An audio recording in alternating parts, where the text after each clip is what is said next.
video, we will guide you through making a fee payment using a linked bank account within HAL Pay. Please note that the bank account activation times can vary.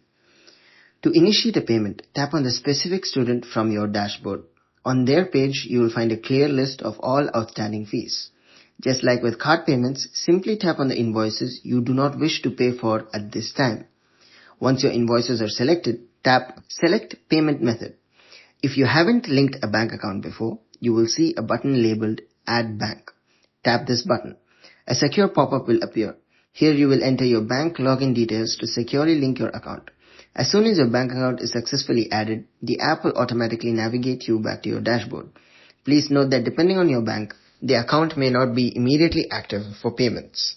Once you've returned to the dashboard, head back to the student fee screen and tap on Select Payment Method again.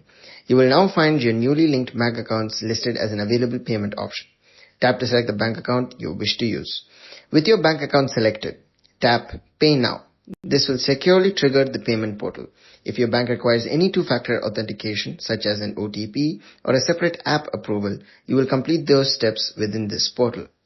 Upon successful payment, you will again be directly taken to the dashboard. To see your transaction history, click on the History page. Here you can see all past transactions done against this student.